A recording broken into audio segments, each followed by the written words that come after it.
It does not matter how behind you feel right now. It does not matter if your savings account is empty, if the debt feels embarrassing, or if your credit score is at an all-time low. 3 months from now, your finances could look completely different. Not because something lucky happened, because you finally stopped reacting to money and started directing it. It takes a decision, the right sequence, and 90 days. My name is Mila, and I'm obsessed with the small moves and hidden nuances that build real wealth. Today, we are covering one thing, a 4-phase financial reset that will move you from complete money chaos to actual working control inside 90 days. The reason most people stay stuck is not effort. It is not income. It is financial fog. They do not know their real numbers, they do not have a sequence, and they are trying to fix money emotionally instead of structurally. And emotion is not a system. When everything feels equally urgent, nothing actually gets fixed. What we are about to work through is a process that has pulled people out of genuine financial chaos. Not people who were almost there, people who were starting from nothing. But I want to be honest with you. Some people will watch this entire video and do nothing. And 3 months from now, their finances will look exactly the same. But the ones who actually apply what we are about to cover, phase by phase, in the right order, will have a financial life that looks dramatically different in 90 days. The only variable is whether you watch or whether you work. Let's go. Phase 1. Day 1. Get the truth. Phase 1 has one job: clarity. And before you tell yourself this is going to take forever, it is not. Between your banking app, your credit card portal, and honestly, even a quick AI summary of your statements if you want to use one, what used to take a full weekend now takes a single sitting, 2 hours maximum. So the only thing standing between you and a complete honest picture of your finances is today. But I want you to understand why this step is not optional. Not just logistically, but philosophically. You cannot fix what you do not know. And that is not a motivational line. That is the entire reason most people stay stuck. Every financial decision you have been making, what to spend, what to ignore, what to lie awake worrying about at 2 a.m., has been made without complete information. You have been navigating without a map. And when you do not have a map, the problem is never discipline. The problem is visibility. Now think about every serious business you have ever admired. Apple, any major corporation, your favorite brand. They do not guess at their numbers. They do not check their finances when things feel off or when anxiety forces them to. They track constantly, daily, obsessively, not because they are paranoid, but because they understand a fundamental truth, that you cannot lead something you cannot see. And the wealthiest individuals operate the same way. Not because they have more money to manage, but because that precision is precisely how they built and kept it. You are the CEO of your own financial life. No serious CEO closes the books because the figures are bad. They open them. Because you cannot turn around what you refuse to look at. And today is the day you start treating your finances the same way. So here is exactly what you are doing today. Pull your last 3 months of bank and credit card statements. Not 1 month, 3. 1 month can be an anomaly. 3 months shows you the pattern, the real one, not the one you have been telling yourself exists. And then you are going to sort everything you find into 4 buckets. Most finance videos will give you 3 categories: fixed expenses, discretionary, debt. And those 3 are useful, but they are not enough for the world we are actually living in right now. Because there is a 4th category that did not exist at scale 10 years ago. And it is quietly one of the most expensive things happening to people's finances today. Bucket 1, the non-negotiables. This is everything essential to your basic functioning. Rent or mortgage, groceries, utilities, transport to and from work, your phone bill, insurance. These are the costs of being alive and operational. You are not cutting these, at least not in this phase. What you are doing right now is simply seeing, with real precision, how much of your income they consume every month. Most people are surprised by this number, not because it is wrong, but because they have never actually added it all up in one place before. Bucket 2, the choices. This is intentional variable spending. The gym membership you actively use, eating out on weekends, a skincare routine, a streaming service you watch regularly, a class or subscription you consciously chose and actually get value from. These are not problems. They are decisions. The distinction matters because not all spending outside the essentials is a leak. Some of it reflects a life you are actively and deliberately choosing. Some of what lands here today will stay permanently. Some of it you will revisit as we move through this reset and decide whether it is actually worth what it is costing you. For now, do not judge it, just sort it. Bucket 3, the borrowed. This is every debt you are currently carrying. Credit cards, student loans, car payments, personal loans, anything with a balance. And for each one, you are writing down 3 things. The balance, the minimum monthly payment, and the interest rate. All 3. Not 2, all 3. The balance tells you the full size of what you are dealing with. The minimum tells you what it is currently costing your cash flow every single month. And the interest rate tells you which debt is not just sitting there, but actively growing while you sleep. This is the number most people avoid looking at directly. But it is also the number that explains the most. You cannot build a real payoff plan without knowing all 3. A business would never carry liabilities it could not fully account for. Neither should you. Bucket 4, the influenced. And this is the one you will not find in most finance videos. Not because it is new information exactly, but because it has never been this expensive before. We are living in an era of one-tap checkouts. Algorithm-driven feeds designed to surface things you did not know you wanted. Same-day delivery, influencer hauls, flash sales, limited drops, and 1,000 other systems engineered specifically to turn a passive scroll into an active purchase before your rational brain has time to catch up. This bucket is everything bought from impulse, emotion, convenience, or social pressure. The late-night checkout.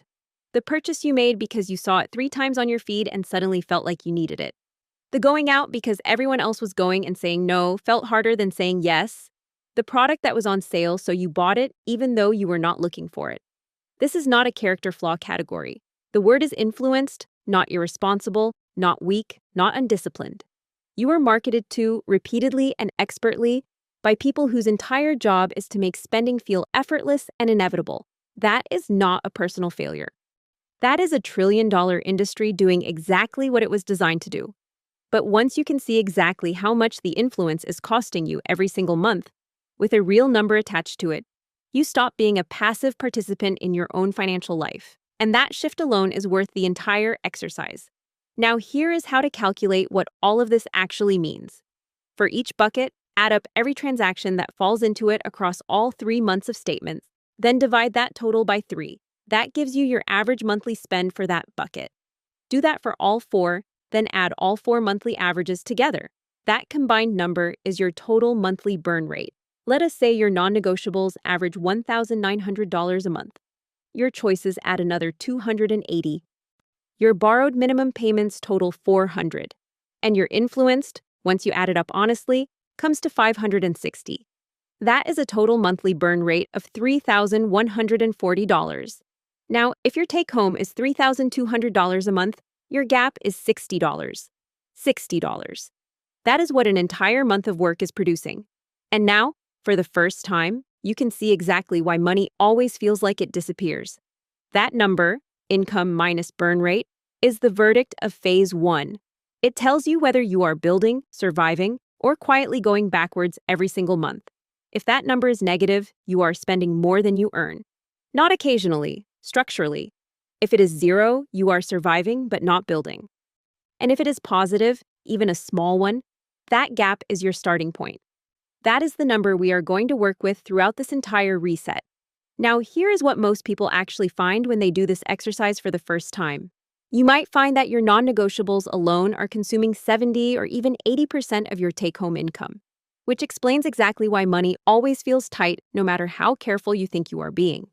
You might find subscriptions you completely forgot you signed up for, services that have been billing you every month for 6, 12, sometimes 18 months with nothing to show for it. You might find that the influence category is 2 or 3 times larger than you thought, because those purchases never felt significant in the moment. $15 here, $30 there. A late-night add to cart. They do not feel like spending, but across 3 months they show up as a number that is very difficult to ignore. And you might find, when you look at the borrowed column and see those interest rates clearly for the first time, that one of your debts is growing faster than your minimum payment can contain it. Not because you are not paying, because the interest rate is working against you harder than you realized. None of this is meant to shame you. It is meant to show you, because this is exactly the information you have been making decisions without. By the end of this sitting, you will have something most people never actually build. a complete, honest, unflinching picture of your financial life. Not an estimate, not a feeling, real numbers in a real structure. And the moment that picture is in front of you, and something shifts permanently. Because you are no longer managing a feeling, you are managing information. You are no longer reacting, you are seeing. And a person who can see clearly will always make better decisions than a person operating in the dark. Regardless of how much money they have, this is where your 90 days actually begin. Not with a dramatic gesture, not with a big financial decision, with clarity, with truth. Phase 2, week 1 to 2, stop the leaks. Now you have seen it, all of it. The real numbers, the real pattern, the real gap between what you thought was happening and what was actually happening. And that number, your burn rate, your deficit, is sitting in front of you clearly for the first time. Phase 2 has one job: use it. Not perfectly, not completely.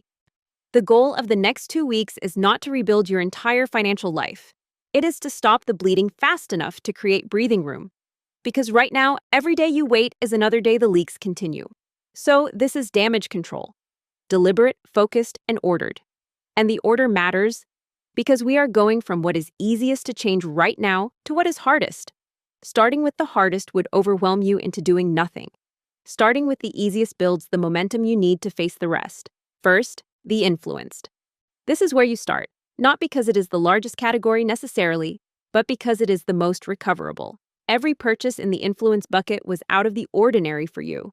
It was driven by a campaign, an algorithm, an influencer, a flash sale, a moment of emotional spending, or a subscription designed specifically to manufacture excitement and urgency. The limited drop you felt you could not miss. The product you saw so many times on your feed that wanting it started to feel like your own idea.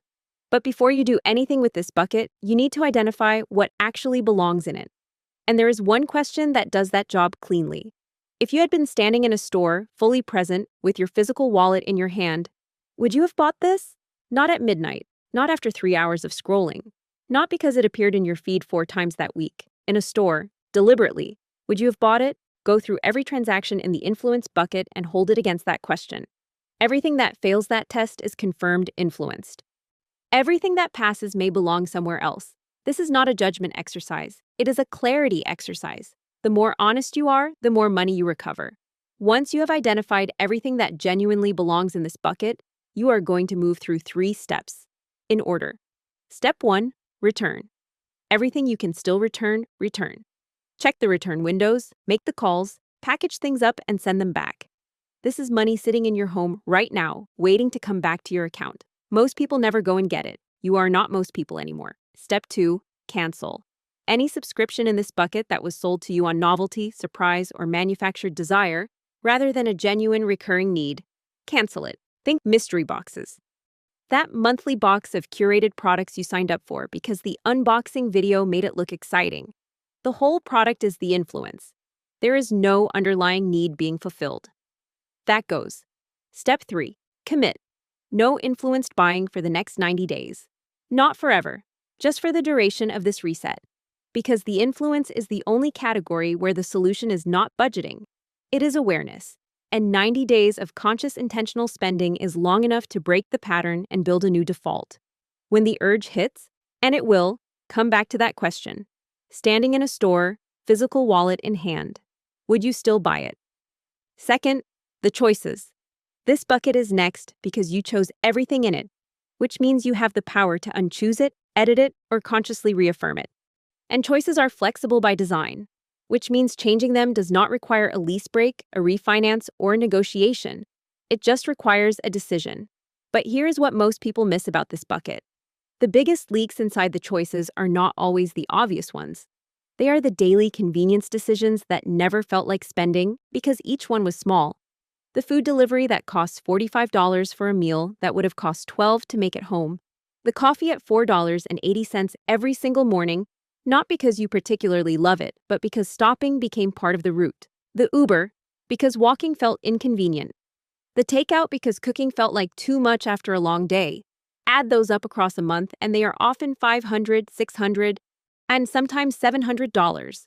One of your largest spending categories without ever feeling like it. So when you go through the choices bucket, you are looking at 2 things. Named recurring expenses, memberships, subscriptions, services, And pattern spending? The convenience, the takeouts, the daily defaults that became habits without you consciously choosing them. For the named expenses, edit honestly. The gym you use consistently stays. The streaming service you rotate through without real intention gets cut. For the pattern spending, you are not eliminating it, you are making it intentional. Decide in advance what is a genuine choice and what is just the path of least resistance costing you money you could use elsewhere. The goal is that every dollar in this bucket is there because you put it there consciously. Some of what you pause now, you will reintroduce later, but right now, the choices bucket is where most of the breathing room is actually found. Third, the borrowed. This sits third because you cannot undo debt the way you can cancel a subscription or return a purchase. The money is already gone, which means the action here is not about changing what happened, it is about stopping the situation from getting worse. So in phase 2, the only two things you are doing with the borrowed are these: stop adding to it.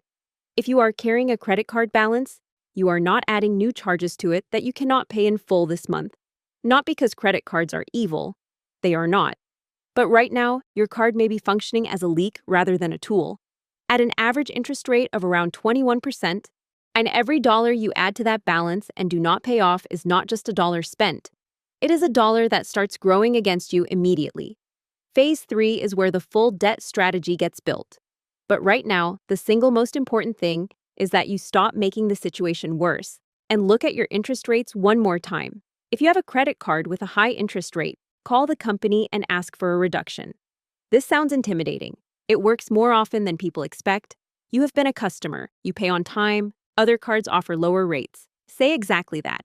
The worst they can say is no. The best case is they reduce your rate and save you hundreds of dollars over the coming months. It takes 5 minutes and costs nothing to ask. Fourth, the non-negotiables. This sits last, not because it is least important, but because it is the hardest to change immediately. You cannot move house today. You cannot exit a car loan this afternoon. But what you can do right now is assess whether your non-negotiables are proportionate to your income or whether they are quietly the structural problem underneath everything else. Here are the traditional benchmarks. Housing, rent, or mortgage should ideally consume no more than 30% of your monthly take-home. Transport, your car payment, insurance, and fuel combined should sit below 15%. And I want to be honest with you about these numbers. They are old benchmarks built for an economy that looked very different from the one we are living in right now. In many cities today, people are spending 40, 50, or sometimes 60% of their take-home on housing alone. Not because they made reckless decisions, but because that is simply what housing costs right now. So these benchmarks are not a verdict. They are a reference point. Take your numbers from phase 1 and hold them against those two benchmarks. Not approximately, precisely. Where does your housing sit as a percentage of your take-home? Where does your transport sit? If your numbers are within range, your non-negotiables are not the primary problem right now, and your energy belongs in the choices and the influenced. If they are outside that range, and many people will be, for reasons that are real and valid, write it down. Your housing is consuming X%. Your transport is consuming X%. You are not solving this today, but you are naming it clearly. You are not looking away from it, and we are coming back to it in phase 4 with a real plan. That note you are making right now is not a source of shame. It is the beginning of a solution. Now, before you move into phase 3, there is one final step. You are going to recalculate your burn rate. Go back to the number phase 1 produced. Your original monthly burn rate, the one that showed you exactly what your financial life was costing you before any of this work began. Now subtract everything phase 2 changed. The subscriptions you canceled. The influence purchases you returned. The convenience spending you made intentional. The choices you paused. The memberships that went. Add all of those monthly savings up and subtract them from your original burn rate. Let us go back to the example we used in phase 1. Remember that person bringing home $3,200 a month with a burn rate of $3,140. A gap of $60. $60 between their income and everything leaving their account every single month. Here is what 2 weeks of phase 2 work did to those numbers. They went through the influence and found a mystery box subscription they had been paying $80 a month for and barely opening. Gone. They found 2 purchases they had made from late-night scrolling that were still within the return window. $120 came back to their account. They looked at the choices and found 3 streaming services they were rotating through without real intention. $45 a month gone. They looked at their takeout pattern and made it intentional instead of default. Not eliminated, reduced. That decision alone freed up $150 a month. And they found a gym membership they had been meaning to get back to for 4 months. $50 a month. Gone for now. Total monthly savings from Phase 2, $325 a month, plus $120 recovered from returns this month. New burn rate, $2,815 a month. New gap, $385. 2 weeks ago, that person had $60 left at the end of every month and no idea where the rest went. Today, they have $385 of freed up money and a complete picture of exactly how it got there. Same income, same life, different system. Different number. That is what Phase 2 actually does when you follow it properly. And that number, whatever yours is what Phase 3 runs on. Write it down, because in the next phase, that freed up money stops sitting there and starts working. Phase 3, week 2 to 6, build the system. 2 weeks in, and if you have followed Phase 1 and Phase 2 honestly, take a moment. Most people never get this far.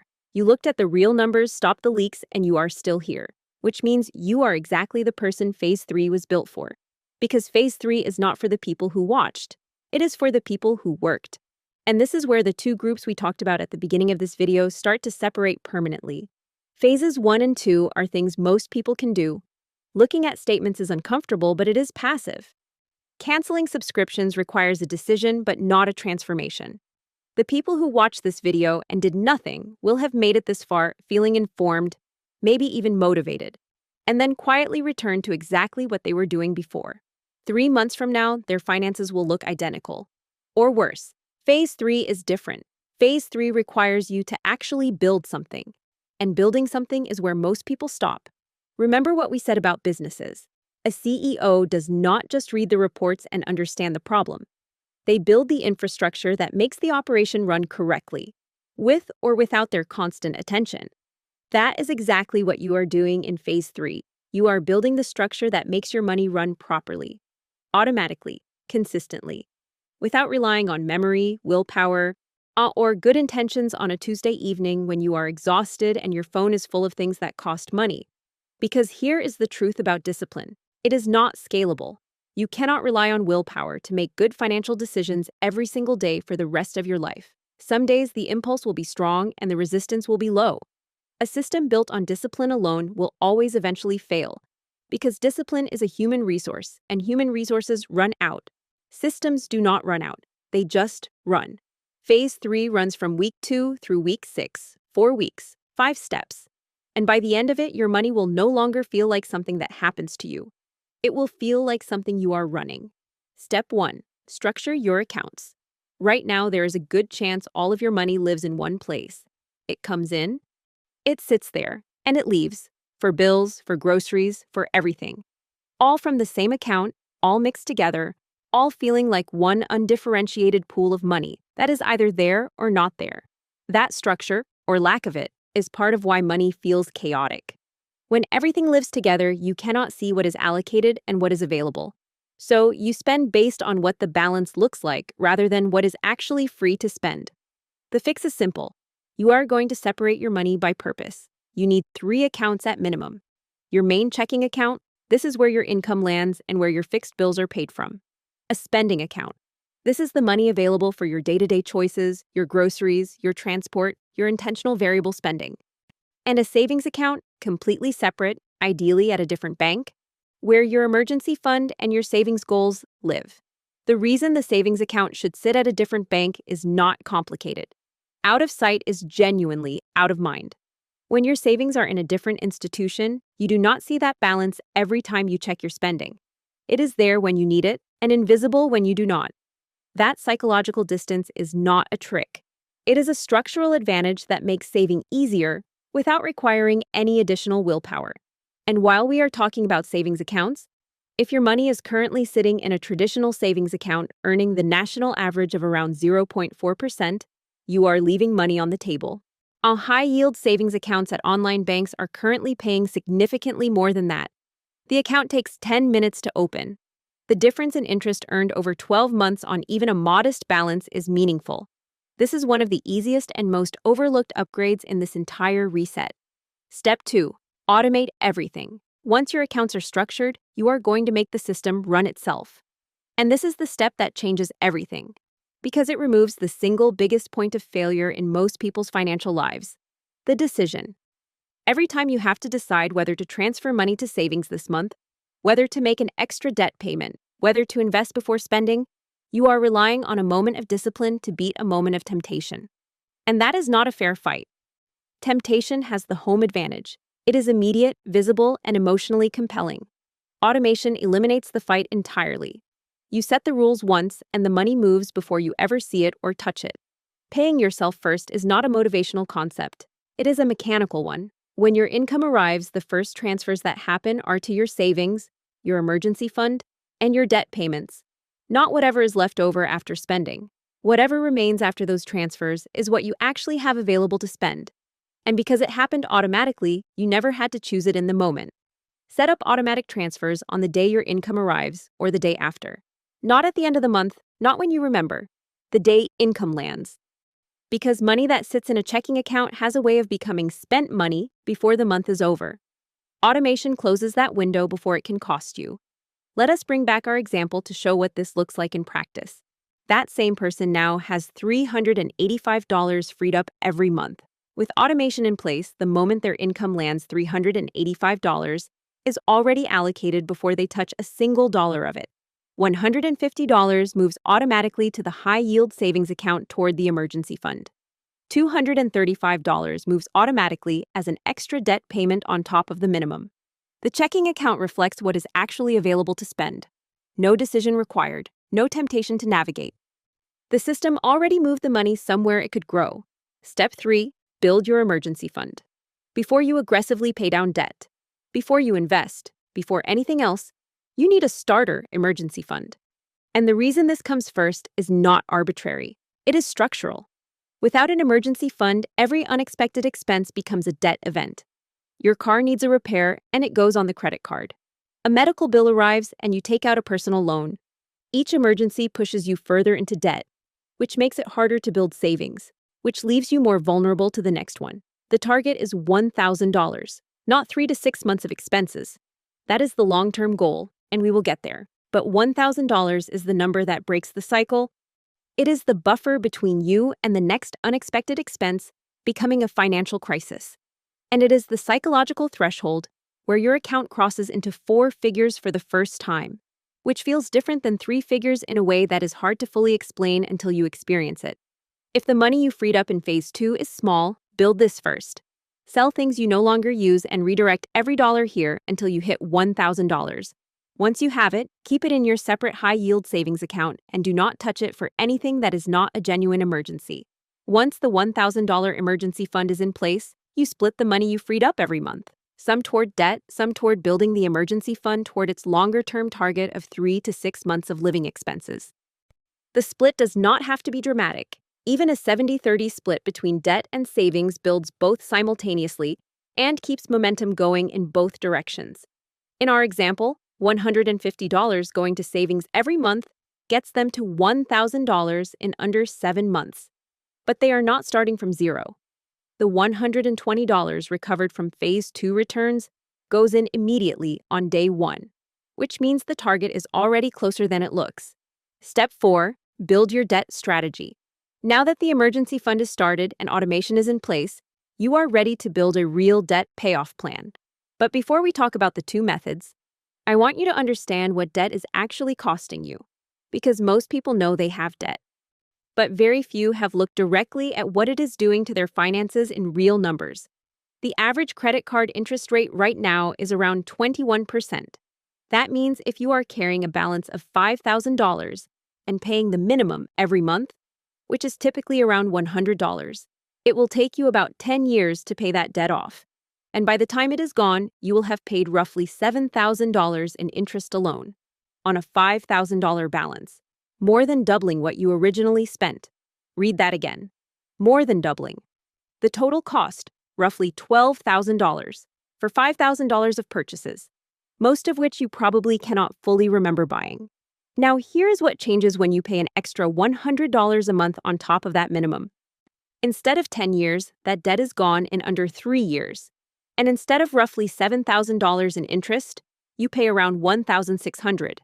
That extra $100 a month saved you over $5,000 and more than 7 years of your financial life. That is not a small number. That is a holiday.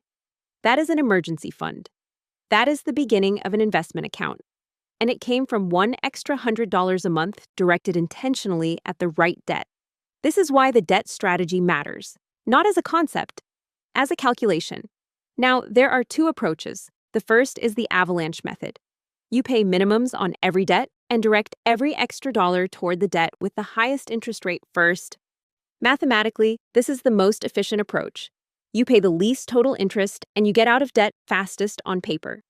The second is the snowball method.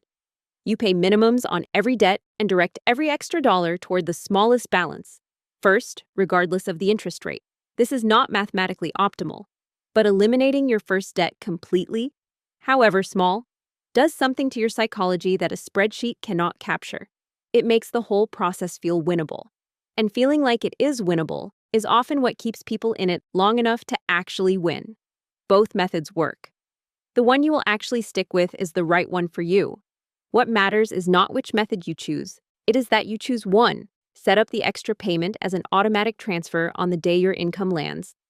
And do not second-guess it once it is running. Consistency is worth more than optimization here. Every single month. Step 5. The weekly money check-in. The final piece of the system is the one that keeps it honest. Once a week, 10 to 15 minutes, the same day and time each week. You sit down with your accounts and look at what happened. What came in, what went out. Whether the automatic transfers happened. Whether you are on track. This is not an audit, it is a check-in. The difference matters. An audit is a correction. A check-in is a conversation with your own financial life. It keeps you informed without making money feel like a source of anxiety. And it catches small problems before they become large ones. Because a financial problem that goes unexamined for a month is almost always more expensive than one caught in a week. Pick a time, Sunday evening, Monday morning, whatever works.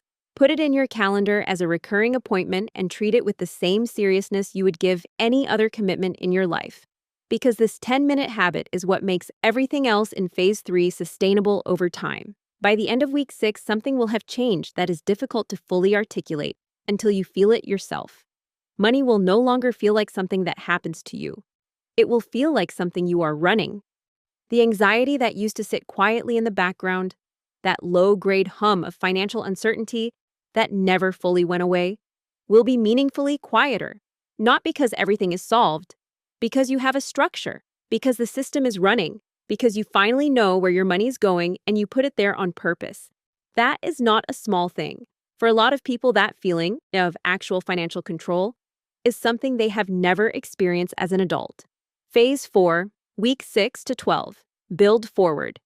Look at where you are, 6 weeks in. The system is running, the leaks are closed, the emergency fund is growing, the debt is moving, and for possibly the first time in your adult life, your money is going exactly where you told it to go. Which means you are finally in a position to do something most people never get to do. You are ready to build forward. Phase 4 runs from Week 6 through Week 12 and beyond. 4 pillars. Each one building on the foundation you just created. And every single one of them is about growth, not survival. Because here is what is important to understand about everything you have done so far.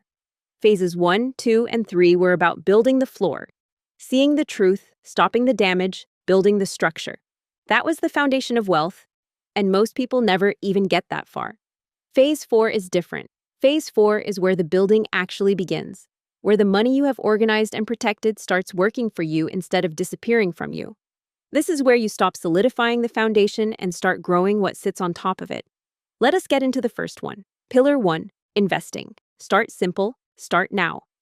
The moment most people wait for before they start investing is the moment they feel ready. Enough money saved, enough knowledge acquired. And for most people, that moment never fully arrives.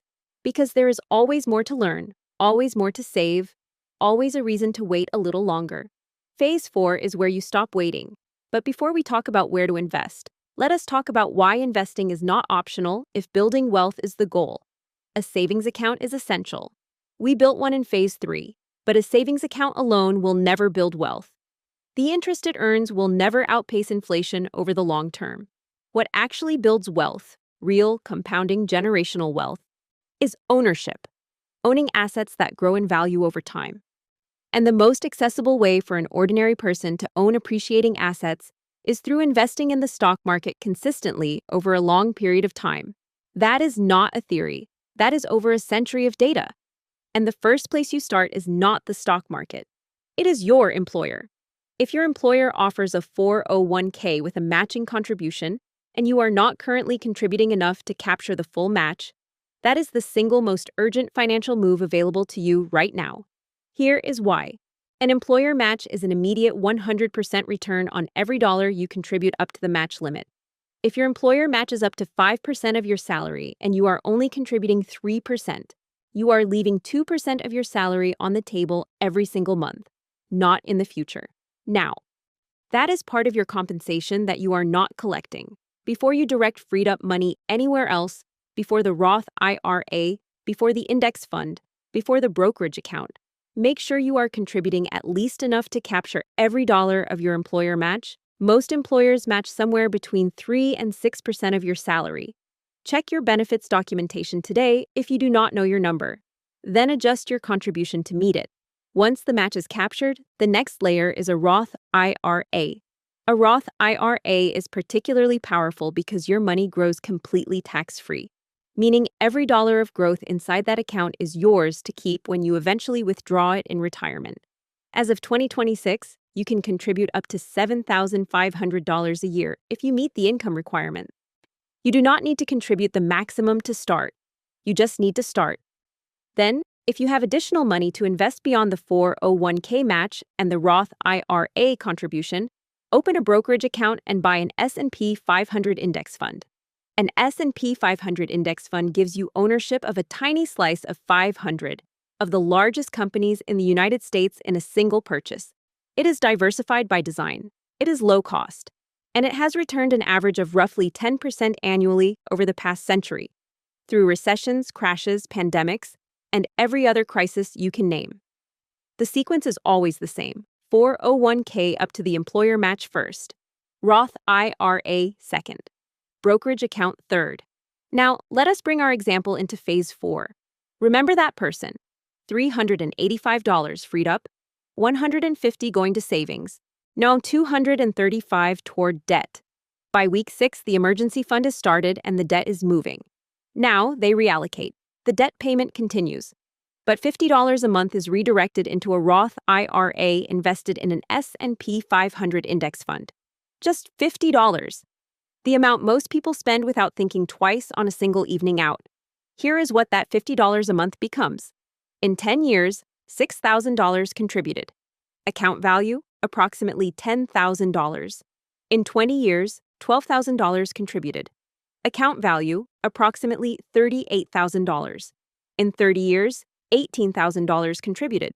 Account value, approximately $113,000. $113,000 from $50 a month. From money that used to disappear into the influenced and the choices without a trace. Now imagine what happens when the debt is fully paid off, and that monthly payment gets redirected into investing too. The numbers do not just grow. They compound in a way that becomes genuinely difficult to comprehend until you see it laid out in front of you.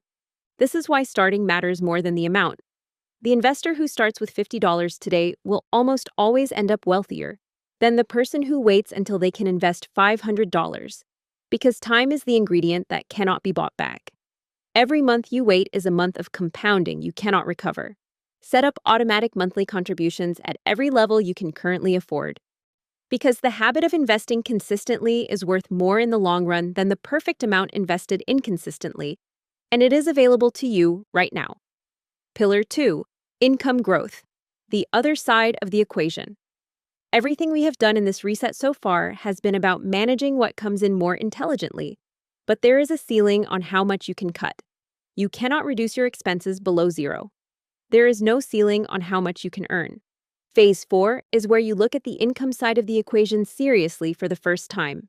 If you have not had a raise in over a year, you are likely earning less in real terms than you were 12 months ago, because inflation has been quietly eroding your purchasing power the entire time. Research the market rate for your role. Document what you have delivered.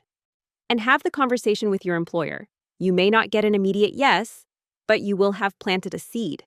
And if the answer is a firm no with no clear path forward, that is valuable information about whether this is the right place to keep building. If your income cannot grow where you are right now, look at one skill you already have that could earn additional income, not a second full-time job, not a business plan, one skill. Writing, design, coaching, teaching, organizing, building, cooking, speaking. Something you are already good at that someone else would pay for. Even $500 a month in additional income is $6,000 a year. And if you feel like you do not have a skill anyone would pay for yet, that is the work. Identify one area worth developing and begin building it now. And skills that earn take months to build, which means the best time to start is today, not when you feel ready. Today. Pillar 3.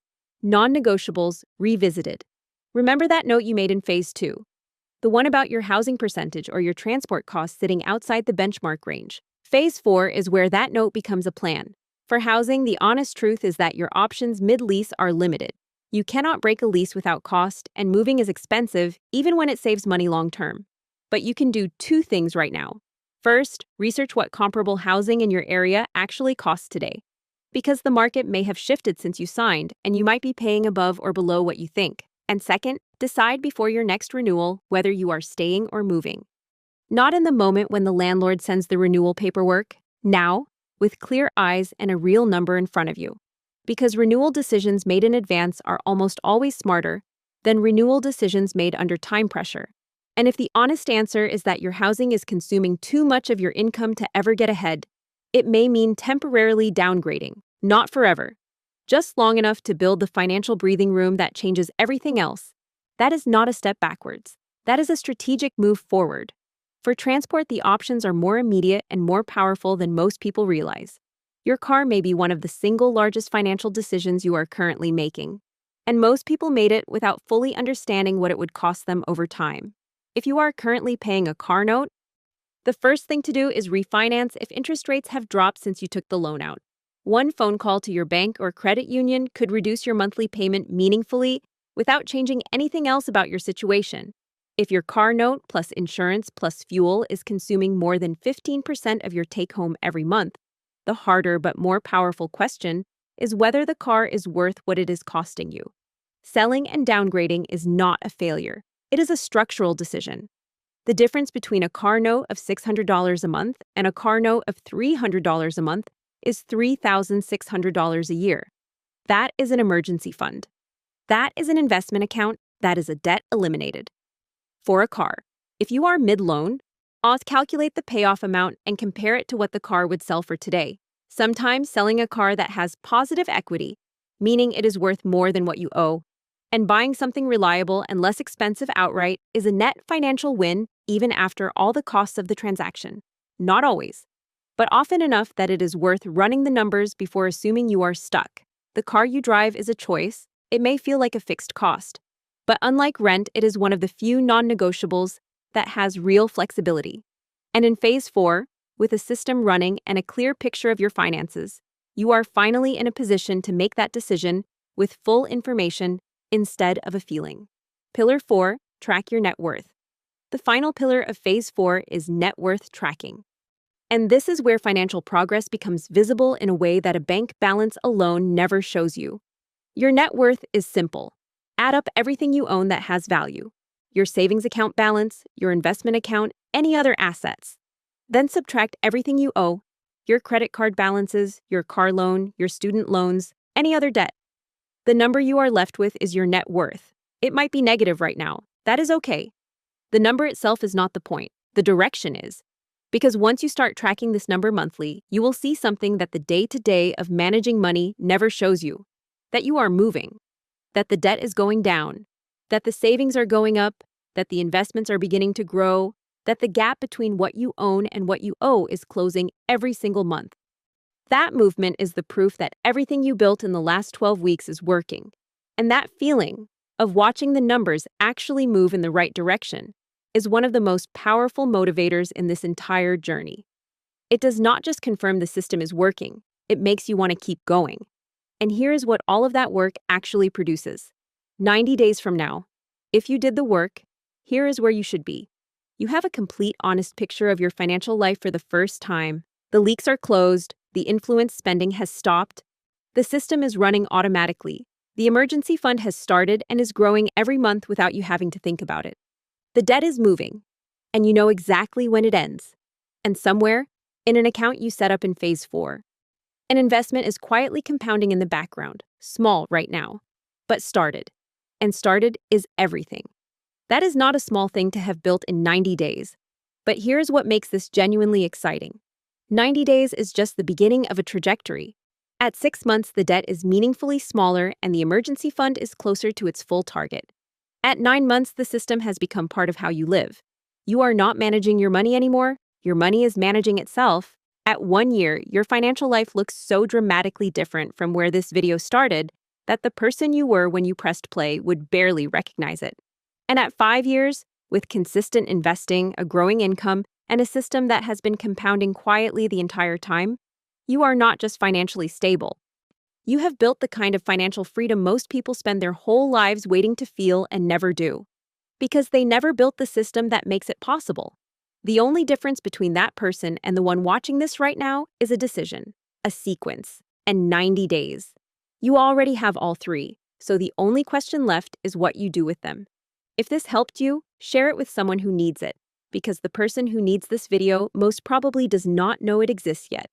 Subscribe if you are not already here, and tell me in the comments, which phase are you starting today? And always remember, luxury is easier when your money is organized. I will see you in the next one, and I love you.